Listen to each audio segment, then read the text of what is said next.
Et ce soir, c'est Alexandre Malafaille qui nous fait le plaisir d'être avec nous. Bonsoir Alexandre. Bonsoir Isabelle. Vous adressez un coup de cœur à la création d'un nouvel indice boursier, le CAC 40 ESG, Kesako. Oui, alors c'est vrai que c'est assez particulier de faire un coup de cœur sur un tel sujet. Mais bon, alors j'y reviens. Sur le fond, le CAC 40, tout le monde le sait, c'est le principal indice de la bourse de Paris. Pour info en ce moment, il bat tous les records.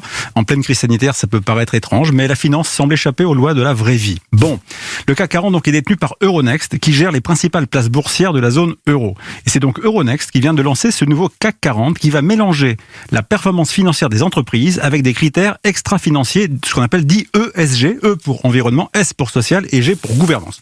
Et donc pour une fois que la bourse pense à autre chose qu'au seul profit, eh bien il faut le saluer. Effectivement. Alors en pratique, ça marche comment ce nouvel indice ? Bon, ça paraît assez simple. Euronext a pris les 60 plus grosses capitalisations boursières de la place de Paris et les a analysées à travers le prisme de 38 critères du label ISR du ministère de l'économie et des finances. Voilà. Ce qui en fait permet de faire ressortir les entreprises qui, selon ces critères, seraient les plus vertueuses. Donc on peut imaginer que ça rebat les cartes du CAC 40. Très clairement, ça bouleverse pas mal le jeu, le palmarès du CAC. On voit des sociétés qui en sortent, comme Airbus, Alstom, ArcelorMittal, Dassault Systèmes, Essilor, Hermès, Saint-Gobain, Thales et Total. Et puis d'autres font leur entrée dans ce palmarès. Accor, Arkema, EDF, Gecina, Klépierre, Sodexo, Solvay, Suez et Valeo.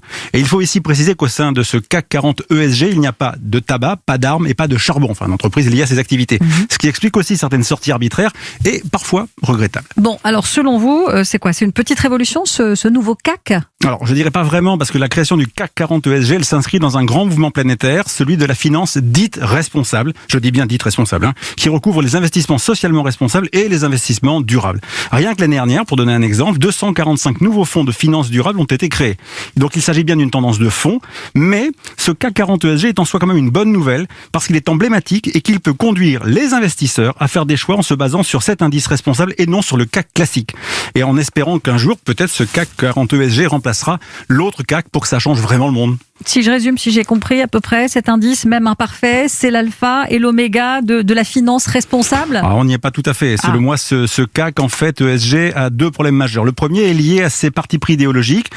Décider, par exemple, d'écarter d'emblée des entreprises qui vendent, par exemple, et qui exportent des armes, ça risque de nuire à l'emploi en France et à notre économie, parce qu'on est leader dans ce domaine-là. Et le deuxième, c'est l'impasse beaucoup plus importante qui est faite sur le thème du vrai partage de la valeur entre l'entreprise et ses parties prenantes, en particulier entre ses actionnaires, ses dirigeants et ses collaborateurs. Alors évidemment, parce que comme toujours, il ne faut pas trop bousculer le business, on peut craindre que ça reste un peu superficiel. Mais si on veut vraiment transformer le capitalisme en profondeur, il faudra amener les entreprises à vraiment concilier leurs performances économiques et financières avec l'ensemble de leurs responsabilités en évaluant l'impact de leur action sur toutes les parties prenantes. C'est un enjeu éthique majeur pour le siècle qui s'ouvre et croyez-moi, il y a encore du chemin à faire. On vous croit sur parole. Merci beaucoup. C'était la carte blanche d'Alexandre Malafaille ce soir sur Europe 1.